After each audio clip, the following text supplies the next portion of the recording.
Tim Reed has preached the last 2 Sundays, and he's a hard act to follow. And of course, so is Pastor Dan. They're both very experienced preachers, pastors, and I've never been a pastor, and I've preached a few times, not very much. But I am a teacher, and so you're going to find that out this morning, because I tend to teach more than preach. And one of the things about that is that I normally teach lexicography and linguistic courses. I'm a consultant and taught on the university and master's degree level, mostly to Bible translators. And when I'm teaching them about words and the meaning of words. And I use actual word studies from the New Testament to illustrate various aspects of what it means, how to go about studying a word. And I use this particular study to teach people how to distinguish synonyms, how to tell them apart. So if you got 2 words and they're synonyms, how do you know what the difference is? And so I use this to teach that. And we've got a lot of verses to go through because I want you to understand what these words mean. And we're going to have to move along pretty fast. So fasten your seatbelts, and here we go. The 2 words are agapao and phileo. You may have heard about agape love. How many of you have heard that word? All right, so this is something that's familiar. How many of you have heard of the word phileo? Very good. So you're familiar with this. How many of you can tell me the difference between those 2 words? Some of you think you can. Maybe you can. We're going to find out. All right, so what we've got is, were a few handouts like this. In case you can't see the overhead very well, the verses are all printed out. There were some when you came in. If you need one, feel free to jump up and get it. In the bulletin in your handout, I've included all the references that we will cover. So you can take this home and look it up and check, see if I'm right. All right, here we go. Agapao and phileo. Yes. They are a case of synonyms. What are synonyms? Synonyms are 2 words that mean pretty much the same thing. All right? The problem is a lot of people think that synonyms mean the same thing, meaning they mean exactly the same thing. However, I'm a linguist and a lexicographer, which means I study words for a living, and there are a lot more people like me. And a lot of linguists and lexicographers have studied synonyms, and they have never, ever found 2 synonyms that are exactly the same. There's always a difference. And I've read things about these 2 words. People say that there's no difference between these 2 words. They're exact synonyms. Well, being a linguist, I know that's not true. So my job is to help you understand the difference between these 2 words. Synonyms are similar in meaning. In some context, either word can be used.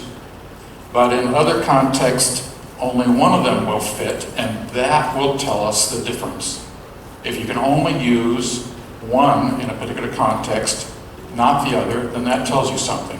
So if I go to the store and they say, "What size are you?" I don't say, "I'm extra big size." What do I say? "I'm extra large size. I need an extra large shirt." I never would say extra big.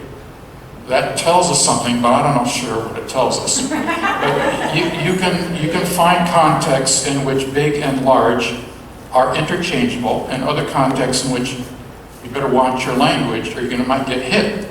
So if somebody were to say to me, "Ron, you're a big man," I might take that as a compliment. If they say, "You're a large man," I might think, well, better lose some weight or something. There's always going to be a little bit of difference. And so what we got to do is find out what that is. One problem is the differences may be obvious or very subtle.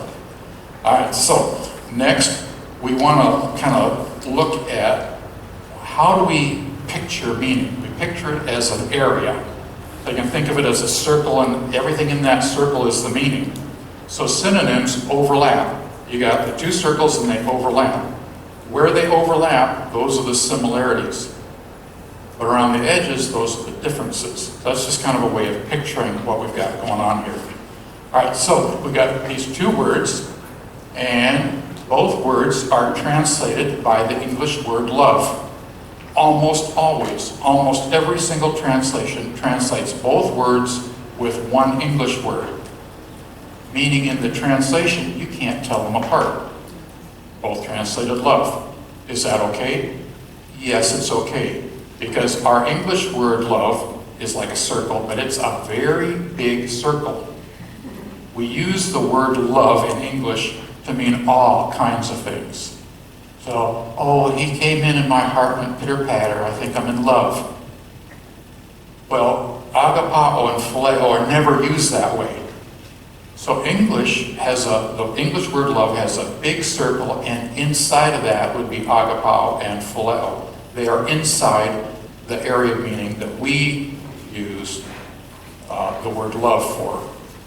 So yeah, we can translate both words with the English word love. But there's some problems with doing that. We English readers, we can't tell which Greek word is behind that English word love. We don't know what that word is. It could be agapao, it could be phileo. We wouldn't know. All we see is love.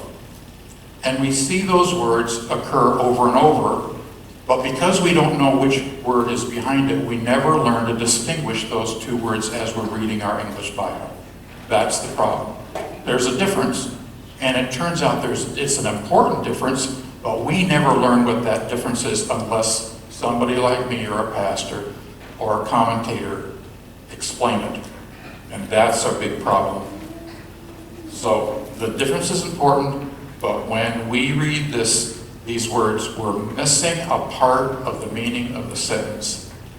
Usually that's not too serious because, like I said, the English word love does cover the area of meaning of the Greek words.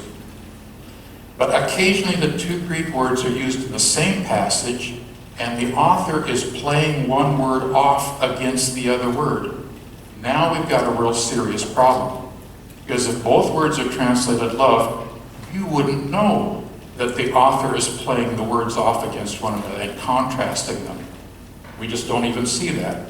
So an example is John 21:15. Jesus said to Simon Peter, "Simon, son of John, do you love me more than these?" Which word did he use? And you might know, you might have heard a sermon on the topic. And Peter said to him in reply, "Yes, Lord, you know that I love you." In English, does that sound like Peter is agreeing with Jesus or disagreeing? He's agreeing. So Jesus says, "Do you love me more than these?" And Peter says, "Yes, Lord, you know that I love you."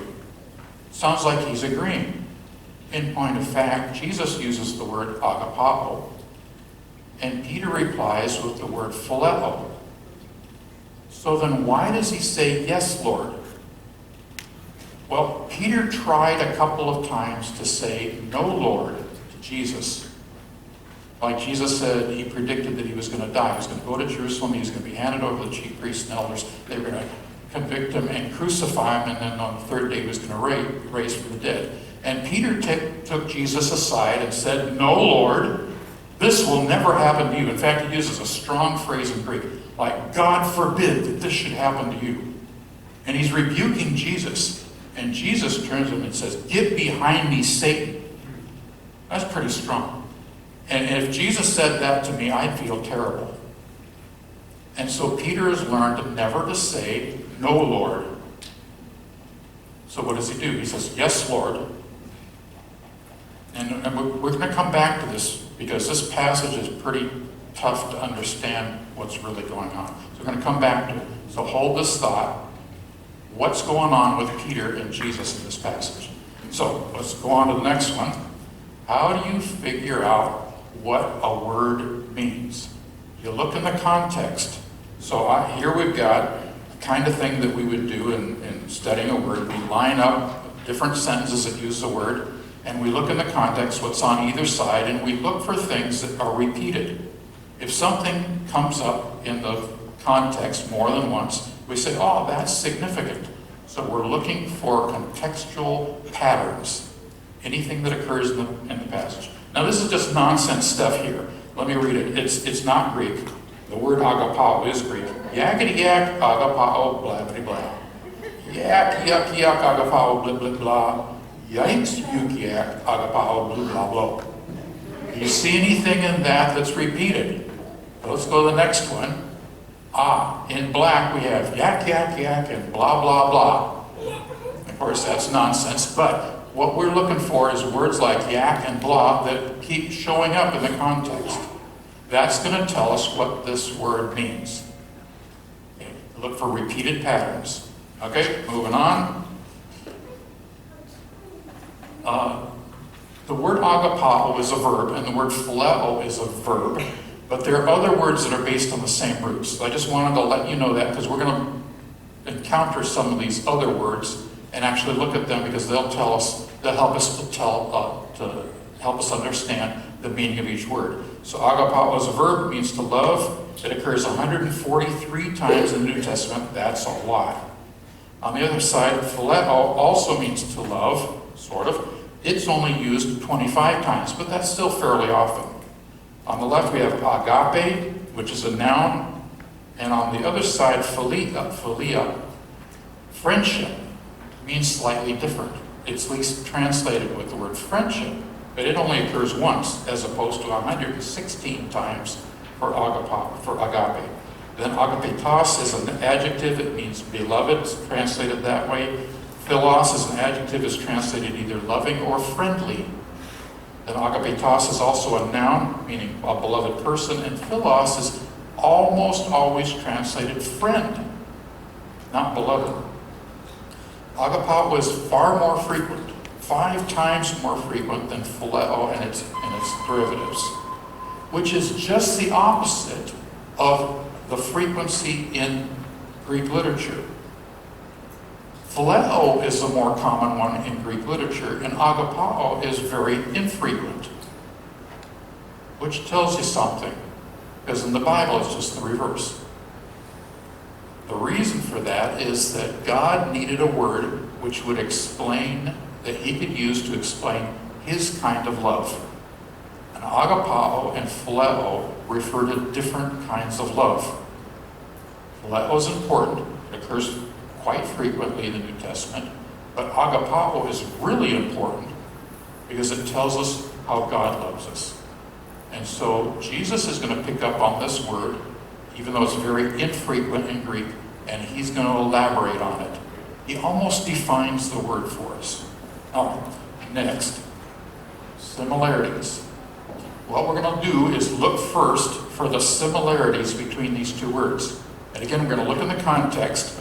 If you see the same thing occur in the context with agapao, and then you find the same thing with phileo, that tells you what the similarity is. So here we go. Woe to you, Pharisees, because you love agapao, the most important seats in the synagogues and greetings in the marketplaces. In Luke 20, Jesus says, beware of the teachers of the law. They like to walk around in flowing robes and love. And now he uses the word phileo. To be greeted in the marketplaces and have the most important seats in the synagogues and the places of honor at the banquets. And in black, I put 2 phrases that occur in both verses. So this is where they overlap, and this is similar. I don't see any significant difference in the way the 2 words are used in this context. You got Pharisees, teachers of the law, they're pretty similar. You've got the most important seats in the synagogue, the most important seats in the synagogue on the other side, greetings in the marketplace, and to be greeted in the marketplace is pretty much the same. So this is where the 2 words are similar. They're used in either identical or very, very similar ways. So we'd say they're synonyms. So next, we've got then the disciples, John 21, whom Jesus loved. Then the disciple whom Jesus loved said to Peter, it's the Lord. John is speaking, and John doesn't like to identify himself by name. It's just a peculiarity of John, but we see it in other books too. Like the book of Hebrews, the writer never mentions his name. And I don't know if it's an issue of humility or culture or what, but John doesn't like to to mention his own name when he himself enters the story. So it's from the Gospel of John. And instead of saying, I, John, he says, the disciple whom Jesus loved. 4 times he uses the word agapao. But over on the other side, in John 20, he uses the word phileo. So she, Mary Magdalene, came running to Simon Peter and the other disciple, the one Jesus loved, and said, they've taken the Lord out of the tomb and we don't know where they've put him. So 4 times he uses the word agapao, 1 time he uses the word phileo to say the same thing. I don't see any difference here. So we got overlap. Both words used in the same context. All right, moving on. More similarities. Jesus replied, if anyone loves me, he will obey my teaching. My Father will love him, and we will come to him and make our home with him. Some people say that agapao is God's love, and phileo is human love.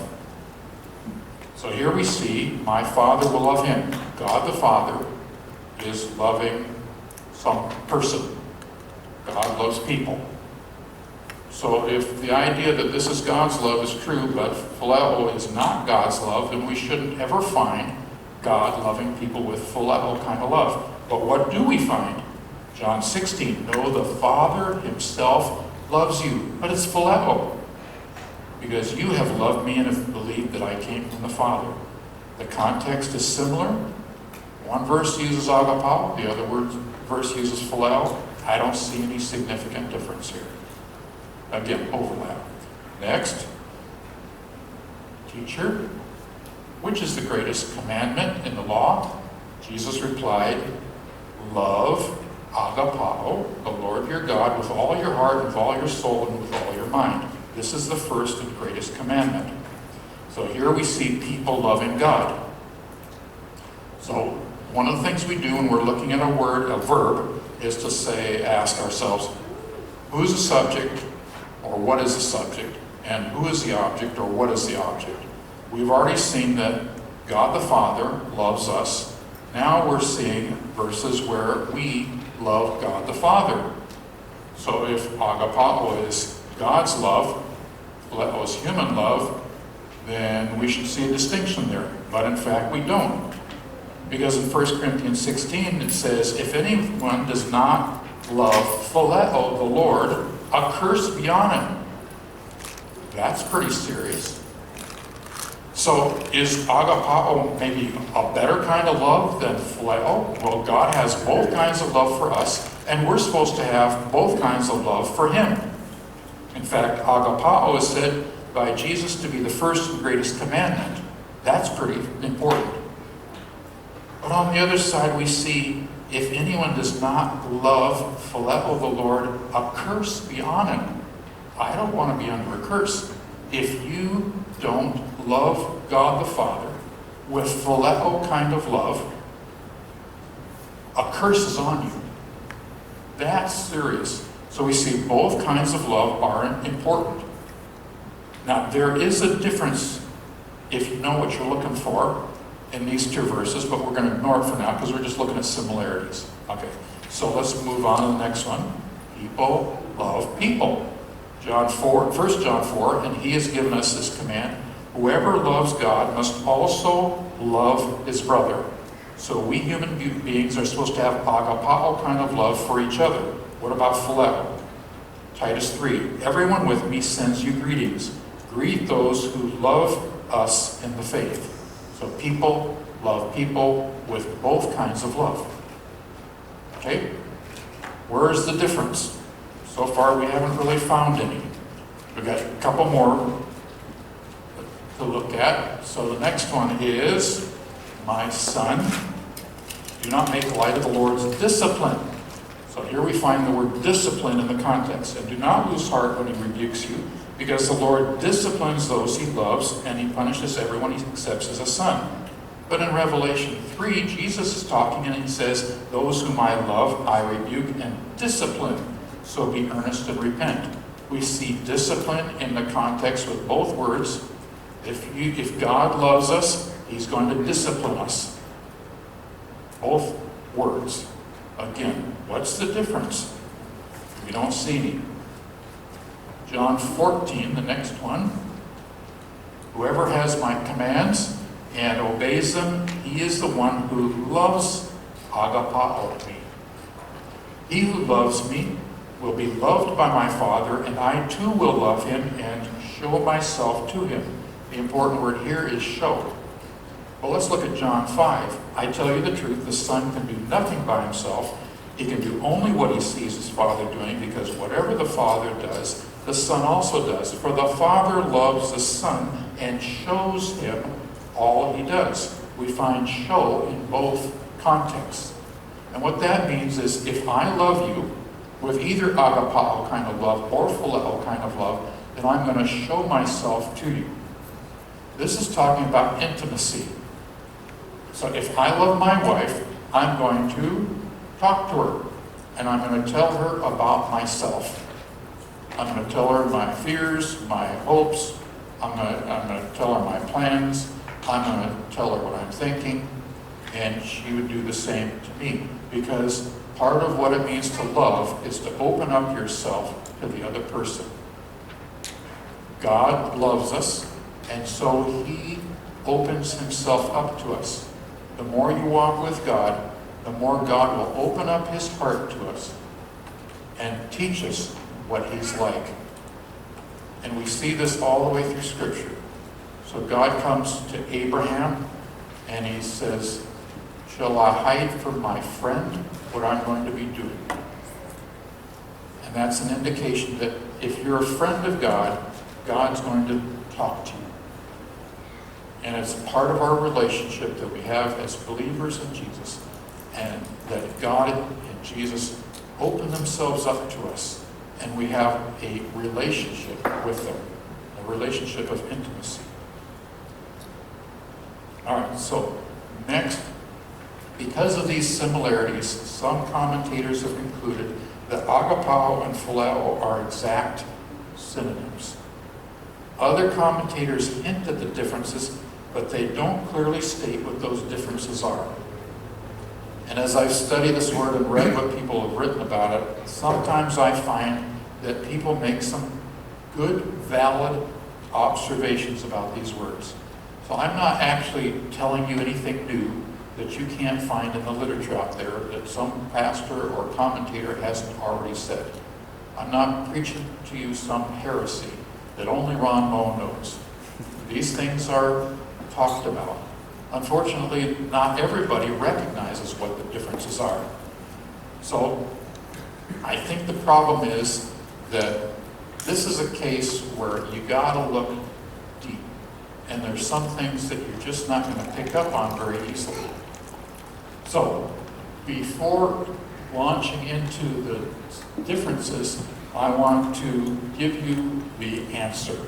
So this is not going to be a hide and seek. I'm just going to be upfront with you. Here's the answer. And then I'm going to show you the evidence for it. So the key insight to understand the difference between these two words is agapao is an action word, and phileo is an emotion and relationship word. And when we look at these two words, we will find on the agapao side, action, action, action repeated. It will be about action. Not every time, but it'll be repeated enough that it's pretty obvious that agapao is an action word. But when we look at phileo, we'll see time after time after time, we'll see emotion cropping up and things about a relationship cropping up in the context. And that's going to tell us what the difference is. So we've seen a bunch of ways in which these two words are similar, they overlap, but there's going to be some differences. So let's get looking at some of these differences. John 15, this is my command, love each other, agapao. This is I'm going to give you one reason here why I think some people miss what's going on with agapao. You have to know something about words and the type of word that you're studying. So some words refer to colors. You all know that blue and yellow and red and purple, and they're all color terms, right? So they're going to mean something similar. They're going to refer to a different color, but they're going to behave the same way. If we talk about an emotion, like love and hope and joy and fear and all these emotions, certain things are going to be true of emotion words. And certain things are going to be true of action words. And when you study a lot of words, you start seeing these patterns. Oh, this is a color term. I know how to investigate this word. Oh, this one's an emotion term. I know precisely what to do to study this word. Because emotion words all tend to behave the same. So one of the things that I do is I try and identify the type of word that I'm looking at. And it turns out that action words will be used in commands. You can command somebody to do something. Go there, come here, do that. Action words can be commanded. And what do we find here? This is my command. Agapao each other. That's a clue that this is an action word. Let's look at the other side. Emotion terms. If the world hates you, that's an emotion. Keep in mind that it hated me first. If you belonged to the world, that's a relationship. It would love you as its own. Talking about a relationship. So already we see here that phileo is being used with emotion words and relationship terms. And emotion words are almost never commanded. It turns out that phileo is never commanded in the New Testament. And agapao is commanded time after time after time. And a lot of commentators have noticed that. What does that tell you? Well, for me as a linguist, it tells me that agapao is an action word, but phileo is not an action word. And when it shows up with emotion, it tells me it's an emotion word. Phileo is an emotion word. So I'm looking at the kind of word, and here's the big clue. Agapao is commanded, phileo is not. All right, let's move on. The story of Lazarus. Here's an example of a passage that uses both words, and it's going to contrast them. But you got to be real careful what you're seeing here. So let's go through this. Now, a man named Lazarus was sick. He was from Bethany, the village of Mary and her sister Martha. This Mary, whose brother Lazarus now lay sick, was the same one who poured perfume on the Lord and wiped his feet with her hair. You wouldn't do that if you didn't have some kind of a relationship with him. So already we're told that Mary has a relationship of some sort with Jesus. Okay? She wiped his feet with her hair. So the sisters sent word to Jesus, Lord, the one you love is sick. They use the word phileo. So they send a message by some messengers to Jesus. And the message is, Lord, the one you phileo is sick. Now, what do they want Jesus to do? They want him to come and heal Lazarus. So you'd think, well, if they wanted to do something, that must mean that phileo has something to do with action. We've got to be real careful, though. It's true, they wanted to do something. And this is where the words overlap some. But we're not going to find action with phileo very often. Here we do see it. But how I read this is that they're actually saying to Jesus, Jesus, you have a relationship with Lazarus. He's your friend. And we're appealing to you on the basis of your love, your feelings for Lazarus, your friendship with Lazarus, to come and heal him. They're actually appealing to him on the basis of his relationship with Lazarus. That's how I read it. So I'm not bothered that what they're really wanting to do is to heal Lazarus. I see this as the basis of their appeal. Now watch what John does next. When he heard this, John's continuing the story, Jesus said, this sickness will not end in death. Notice for God's glory, so that God's Son may be glorified through it. Jesus already knows what he's going to do. Then John makes this comment. Jesus loved agapao, and he switches words. He uses the other word. Jesus loved Martha and her sister and Lazarus, yet when he heard that Lazarus was sick, he stayed where he was 2 more days. So if agapa was an action word, what would we expect? Action. Does Jesus do anything? No.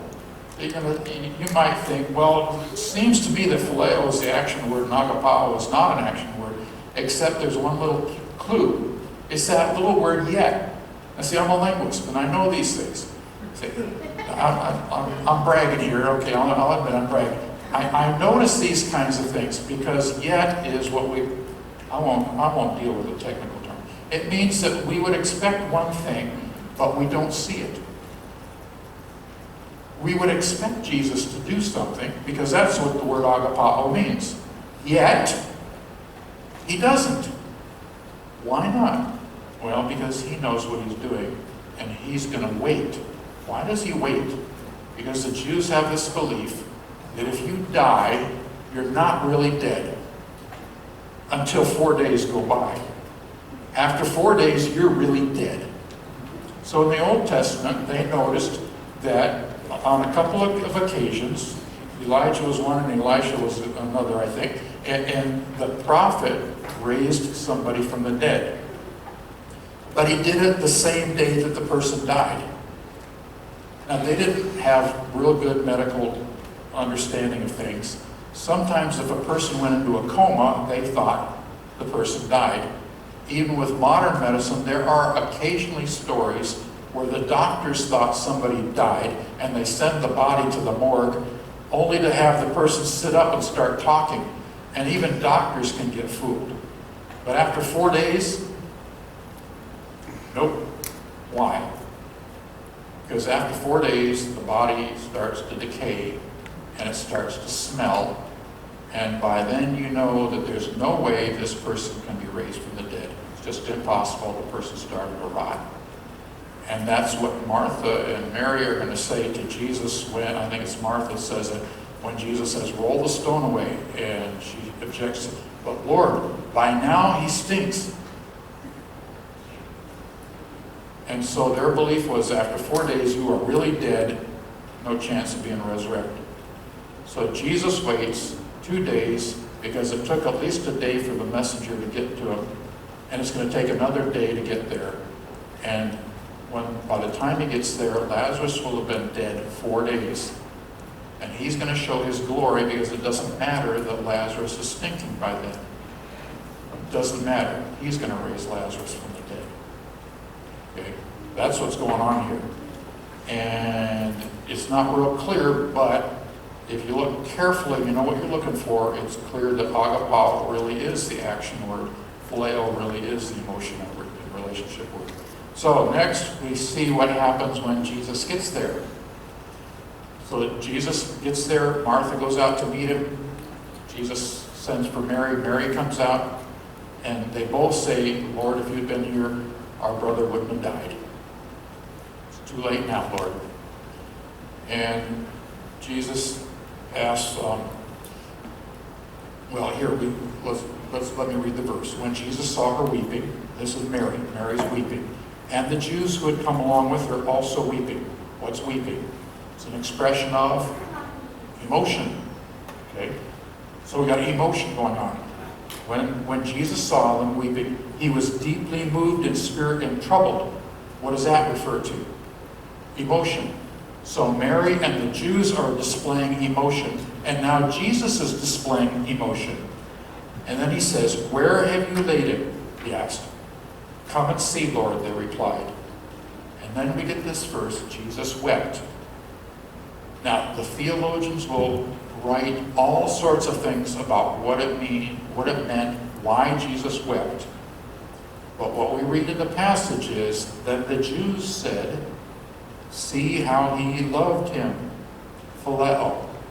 Why did they conclude that Jesus loved him with phileo kind of love? Because he's displaying emotion. It doesn't matter why he was actually weeping. What they saw was a display of emotion. And so they conclude Jesus loved Lazarus with phileo love because it's the emotion term. All right, let's go on. What are the differences between these two words? First, Agapao is an action word, phileo is a feeling word. Agapao results in a person doing good deeds, but phileo is a result of good times. Very different. The main idea with agapao is I do something good for you. But the main idea about phileo is I feel good about you. With agapao, we see people loving friends, family, and enemies. But with phileo, only friends and family. You never find anyone loving somebody with phileo kind of love who's an enemy. Never. Why? Because you don't feel good about your enemies. But with agapao, it doesn't matter if you feel good about your enemy or not. You still love him. Agapao is commanded, phileo is never commanded. And this derivative, agapetos, means beloved, which is I love the beloved. But with phileo, it means friend. It means I love you and you love me. There's a difference. We love each other because we're friends. But with agapetos, it means I love you. There's a difference. Phileo is a relationship between two people. It's mutual. All right, let's move on. Phileo is used of family. Anyone who loves his father or mother. So it's not just friendship kind of love, but it's the kind of emotional love that you would have toward your father and mother if you love them. Now you might hate your father and mother, but that's something else. Normally we would say we're going to love our father and mother, and anyone who loves his son or daughter. So I love my sons and daughters, and that's natural. Okay? So let's go on to the next one. Friend. And Jesus told a couple parables. He told one about the man who had 100 sheep and he lost one, leaves the 99, goes out looking for the lost sheep. When he finds it, he calls his friends and neighbors together and says, rejoice with me. This is philos. A friend is a philos. You have phileo kind of love for your philos. Rejoice with me. I have found my lost sheep. If you're really happy, who do you want to share it with? The people that you have phileo kind of love. It's an emotion word. Rejoice with me. Let's look at the next one. This is a parable of the prodigal son. Prodigal son repents, comes back, the father slaughters the fatted calf. They have a big party, right? They're having a party. The older son comes in, he hears the noise, and says, what's going on? They say, your younger brother's come back. The older brother's upset. He doesn't want to come in, so the father comes out to him and says, I forget exactly what he says. He's like, come on, what's the problem? And the older brother answers his father, look, all these years I've been slaving for you and never disobeyed your orders, yet you never gave me even a young goat so I could celebrate with my philos, with my friends. You celebrate, you have a good time with your philos, your friends. You have that kind of love with them. So if you're my friend and I have phileo love with you, I want to have a good time with you. And that's precisely how he's using this word. All right, keep on moving. The centurion heard of Jesus and sent some elders of the Jews to him, asking him to come and heal his servant. So the centurion has a Jewish servant who's sick. And the centurion sends this message to Jesus, asking him to come and heal his servant. When they came to Jesus, they pleaded earnestly with him, this man deserves to have you do this because he loves agapao. Now we're going to look at agapao. Agapao. How do they know that he loves them? Because he's built our synagogue. He did something. See? It's not about emotion. He loves us with agapao kind of love. And how do we know that? Because he did something good for us. All right, move on to the next one. If you love those who love you, now we're again talking about agapao kind of love. What credit is that to you? Even sinners agapao those who agapao them. And if you do good, see it?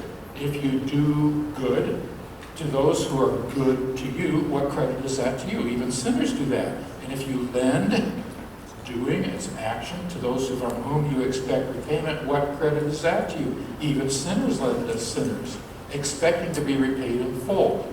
But here's the kind of agapao love I want you to have. Love your enemies. Never find that with phileo. Do good to them and lend to them without expecting to get anything back. Then your reward will be great, and you will be sons of the Most High, because He is kind. That's an action word in Greek. To the ungrateful and wicked. Be merciful. You show mercy by giving to people who are in grave need, just as your Father is merciful. It's all about action. Next one. Let no debt remain outstanding except a continuing debt to love one another. Agapao. For he who loves his fellow man has fulfilled the law. The commandments, do not commit adultery, do not murder, do not steal, do not covet, and whatever other commandment there may be are summed up in this one rule. Agapao your neighbor as yourself. Love, agape, does no harm to its neighbor. Therefore, agape is the fulfillment of the law. What are all these commands? Do not murder, do not steal. They're all action words. Now you might say, yeah, there's some relationship here too. True. You might even find a little bit of emotion in the word covet. But that's not the focus. The focus here is action, action, action. So agapao, we see, is all about action. So next one, moving right along, this is how we know what love, agape, is. How do we know it? Emotion? No. Jesus Christ laid down His life for us. We know it by His actions. We ought to lay down our lives for our brothers. Action. If anyone has material possessions and sees his brother in need but has no pity on him, how can the agape of God be in him? Dear children, let us not love agapao with words or tongue, but with actions and in truth. See, it's just over and over and over again that agapao is expressed through action. Now, the great love chapter, Seth has us sing this, and we could almost break into song now. If I speak in the tongues of men and of angels, but have not agape, I am only a resounding gong or a clanging cymbal. If I have the gift of prophecy and can fathom all mysteries and all knowledge, and if I have a faith that can move mountains, but have not love, agape, I am nothing. If I give all I possess to the poor, it is all about action, action, action, action. And surrender my body to the flames, but have not agape, I gain nothing. Agape motivates you. If you are not motivated by agape, then all these actions mean nothing. God isn't interested in just action. He's interested in what is motivating it. If I'm doing it so that you'll think highly of me, forget it. He wants me to do these actions out of love for my fellow man because God has loved me. All right, so I gain nothing. Agape is kind. It does not envy. It does not boast. It is not proud. It is not rude. It is not self-seeking. It's not easily angered. There is an emotion. That's okay because these two words overlap, and you're going to find occasional references to emotion with agape. It's not easily angered. It keeps no record of wrongs. Love, agape, does not delight in evil, but rejoices with the truth. There's a little bit of emotion again. But most of this is about action. Always protects, always trusts, always hopes, always perseveres. Mostly we find action, but we do find a little emotion, and that's okay. It's that emotion isn't everywhere, and action is with agape. All right, moving on to the next one. If we are out of our mind, it is for the sake of God. If we are in our right mind, it is for you. For Christ's love, agape, compels us, because we are convinced that one died for all, and therefore all died, and He died for all, that those who live should no longer live for themselves, but for Him who died for them and was raised again. Again, the focus here is on living a life, not feeling a feeling, not relating to people because you like them. It's action. You'll live, do for others. Next one. Husbands, agapao your wives. Wives are never commanded to love their husbands. I won't go into all the details, but whatever. Just as Christ loved the church. And now he's going to explain how Christ loved the church. He gave himself up for her to make her holy, cleansing her by the washing with water through the word, and to present her to himself as a radiant church without stain or wrinkle or any other blemish, but holy and blameless. Agapao is not just action, it's action for the benefit of the other person. I act for your benefit, not for my own. And what's the temptation for husbands? We exercise our authority for my benefit. And what Paul is teaching us here is, no, husbands, you love your wives for her benefit. You exercise your authority for her benefit. If you're not doing things for her benefit, you're failing. And that's the point. Okay, moving on to the next one. As the Father has loved me, so I have loved you. Now remain in my love. And this is all agape, agapao. If you obey my commands, you will remain in my love. A little bit about this phrase, remaining in my love. This is a Greek idiom. We do not have it in English. And this is another place where we tend to miss what's being talked about. If I am in you and you are in me, and Jesus talks that way, it means I have a good relationship with you and you have a good relationship with me. You are staying in me, and I am staying in you. I'm continuing to have a good relationship with you. You're continuing to have a good relationship with me. Now, what he's saying is here, now remain in my agape means stay in a loving relationship with me. Let me love you. Stay in that kind of relationship with me. If you obey my commands, you will remain in my love. How do I stay in a good relationship with Jesus? Now he's talking about a relationship here. He says you do it by obeying my commands. Okay? Just as I've obeyed my Father's commands and remain in his love. I have told you this so that my joy may be in you and that your joy may be complete. My command is this: love agapao each other as I have loved you. Greater love agape has no one than this, that he laid down his life for his friends. And now we find the word philos. He's got all this stuff about agapao, and now he switches and he's going to start talking about a philos. Okay, let's continue on. You are my philos. Now he's talking about the other kind of relationship, the other kind of love, if you do what I command. But it sounds like they're interchangeable here. Now he's saying, you're my philos if you do what I command. I no longer call you slaves. The word there is actually slave, because a slave does not know his master's business. Again, the idea of opening yourself up and talking to the other person. I have called you philos, for everything that I learned from my Father I have made known to you. What's going on here? What Jesus is saying is, you must have agapao love for me and the Father. If you do, you will develop a good relationship with me, a relationship of agapao, and you need to stay in that relationship. So it's not that agapao has nothing to do with the relationship. It does. It's that the focus of this word is action, not the relationship. But it's going to result in a relationship.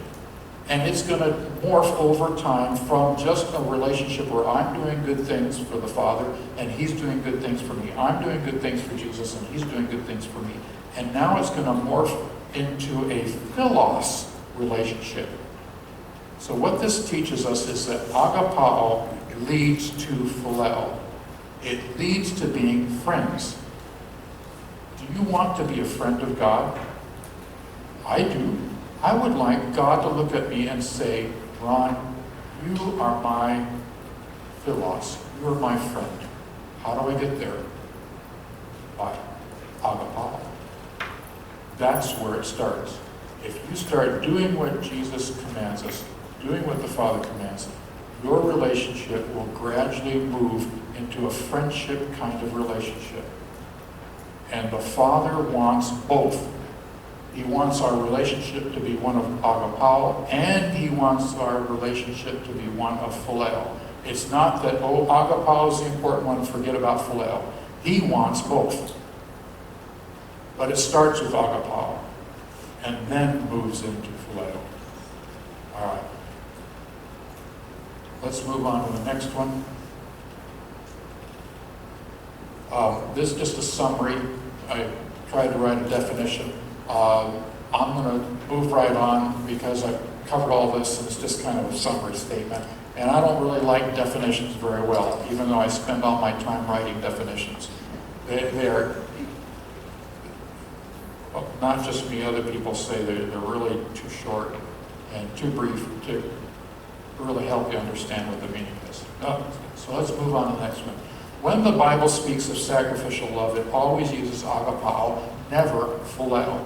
When it speaks of what motivated Jesus to go to the cross, it always uses agapao, never phileo. When it speaks of loving your enemies, always agapao, never phileo. When it speaks of forgiving, it always uses agapao, never phileo. Do you see a pattern here? When it speaks of God wanting us to be with him in heaven, always agapao. And when it links our love to obeying God's commands, it always uses agapao, never phileo. There's a big difference between these two words. And it's just really kind of surprising to me that anybody would miss it. It's just all over the place. Okay. Now we're going to look at one last passage and then we're done. Jesus has died and he's been raised from the dead. He's appeared to the disciples and he says to the disciples, I want you to go into Galilee and you'll see me there. So they go to Galilee. However, we know that Peter, and this is about Peter now, we know that Peter has denied Jesus 3 times. Apparently they have not had a private talk at this point. And Peter is low as you can get. He has failed Jesus when the chips were down. And you remember, Jesus predicted that all the disciples would abandon him and be scattered. And Peter said, no, Lord. That's one of the times when he said, no, Lord, may this never be. Even if everybody else abandons you, I will not. I won't. I'm much better than the rest of them. I love you more than the rest of them. I will die with you. And then he follows, John brings him into the courtyard, and Jesus is on trial there with the high priest, and it's obvious they're going to condemn him. And the charge is, he's calling himself the Son of God, and he's claiming to be a king, and they're going to take him to Pilate and have him executed for rebellion against Caesar. And what's the sentence for rebellion in the Roman Empire? Crucifixion. And Peter knows that Jesus is going to be crucified because he's been predicting that. And now it's happening. And then some little girl says, oh, you're one of his disciples. What does that mean? They're going to arrest Peter and they're going to crucify him too. And now Peter is facing crucifixion too. And he gets scared and he denies the Lord not just once but 3 times. And then the cock crows. And Jesus turns and looks at him. And Peter breaks. He leaves and he weeps bitterly. Now that's where Peter is. And this is a couple weeks later. And they're in Galilee. And Jesus has appeared to them. And apparently Jesus says to Peter, let's go for a walk. The 2 of them are walking along. When they had finished eating, Jesus said to Simon Peter, Simon, son of John, do you, and NIV translates it truly love, but there's no truly in the original. It's just love. Do you love agapao me more than these? More than these other disciples? More than the fish? Do you love me more than these? You brag that you love me more than the rest of them. Do you love me with agapao love more than these? And Peter says, yes, Lord, because he can't say no, Lord. You know that, but he can't bring himself to say. agapao. All he can say is, I phileo. We're friends.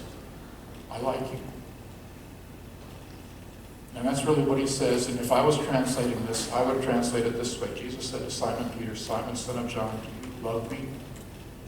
And Peter said, yes, Lord, you know that I like you.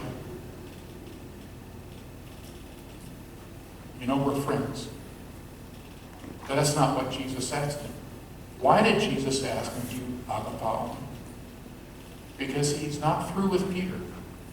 Peter's through. He says, I'm going back fishing. I quit. But Jesus says, I'm not through with you. I still have a job for you. I want you to be the leader of the church. Which means he's forgiving Peter. But Peter can't accept it. And so Jesus asks him this question. And he says basically, no, I don't. And so Jesus says, feed my lambs. It's a command. And what do you do if you love the Lord? You obey his commands. So he's kind of testing Peter here. He's going to see if Peter will obey a command. So he issues a command. And what's Peter's response? There's no response. So Jesus tries again. Again, Jesus said, Simon, son of John, do you agapao me? And he reduced the question a little bit. Instead of saying, do you love me more than these, he just says, do you love me? So he's come down a notch. It's like he's bargaining with Peter. Do you love me, Peter? And Peter says, yes, Lord, you know that I phileo you. Same answer. Peter doesn't budge a bit. Jesus comes down. Peter doesn't come up. Peter's just stuck. So Jesus asks him another command. Shepherd my sheep. Take care of my sheep. I want you to be the shepherd of the church. And what does Peter say? What's the proper response when your Lord and Master issues you a command? You're in the military, you straighten up and you salute and you say, yes, sir. What does Peter reply to a direct command given to him by his Lord and Master? Nothing. He doesn't respond. So Jesus tries a third time. The third time he said to him, Simon, son of John, do you phileo me? Now Jesus has come down another notch. And he's come down to where Peter is. Do you phileo me? Peter was hurt because Jesus asked him the third time, do you phileo me? Now I've heard preachers say, oh, Peter denied Jesus 3 times. And so Jesus asked the question 3 times. See, it's 3 and 3. That's not what the passage says. It doesn't say Peter was hurt because Jesus asked him 3 times. You got to read this carefully. He was hurt because Jesus asked him the 3rd time, do you phileo me? That's what hurt. Now, yeah, it's 3 times, but that's not what the passage says. Peter was hurt because Jesus changes the word from agapao to phileo. Now he's questioning him if he's even a friend. And he says, Lord, you know all things. You know that I phileo you. He still won't budge. So Jesus again issues a command, feed my sheep. And again, there's no response. We think that Jesus was always successful in everything he did, but he wasn't. This is one time when he was not successful. Peter will not respond. Next, moving on to the next one. I tell you the truth, Jesus continues talking, but now he's going to take a different tack. I tell you the truth, when you were younger, you tied your belt. You tied yourself, meaning you tied your belt. So you get dressed and you tie your belt and went where you wanted. But when you are old, you will stretch out your hands, and someone else will tie you and take you where you do not want to go. And then John adds this comment. Jesus said this to indicate the kind of death by which Peter would glorify God. What kind of death is that? I imagine when Jesus said, you will stretch out your hands, that he actually stretched out his hands. I don't know, I'm speculating, but it makes sense. What would Peter have seen when Jesus stretched out his hands? the holes in his hands. So he's saying, you're going to stretch out your hands and they're going to take you somewhere where you do not want to go. What's Jesus saying? I'm going to give you a second chance.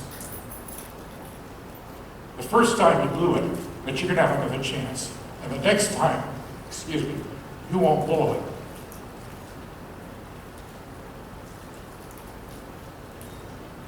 And he said, follow me. I went to the cross, and I want you to go to the cross. No response. Except the pressure on Peter is too great. He turns and he sees John following along behind some distance away.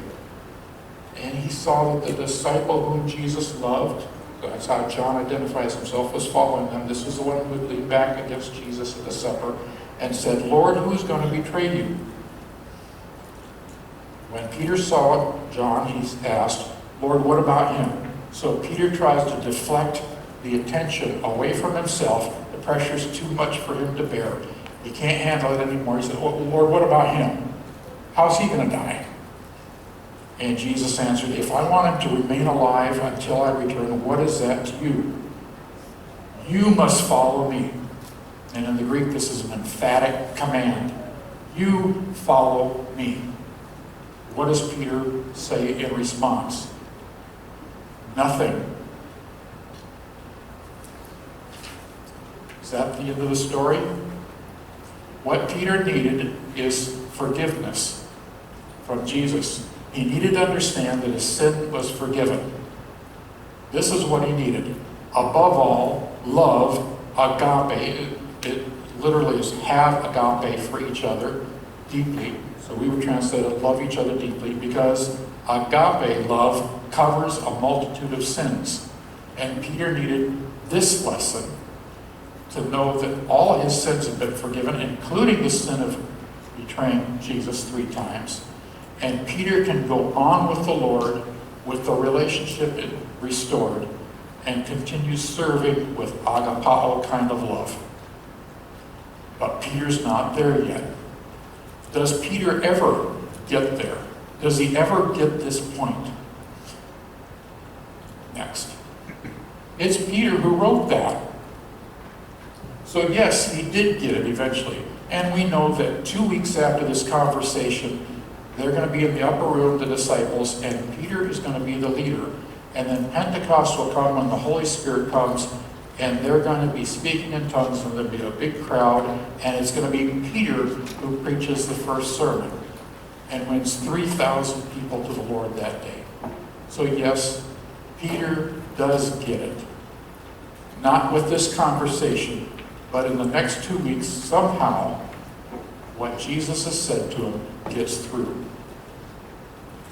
Now, we need this kind of love from God, from Jesus, knowing that we have been forgiven and that we can go on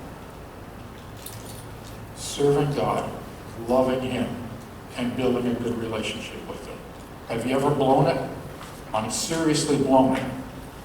Gotten in real big trouble. I have. But the love of God is sufficient to forgive a multitude of sins. And so I can go on because I'm forgiven and I can continue to love God with both kinds of love. Obeying him and being his friend. And that's the takeaway. No matter what you've done in your past, accept God's forgiveness and move on with him. And Peter did. He learned his lesson. Okay, let's pray and then we'll close. Father, thank you so much for the lessons we can learn from these 2 words. And I pray that you would help each one of us to accept your love for us and to respond with the kind of love that you want from us. Pray this in Jesus' name.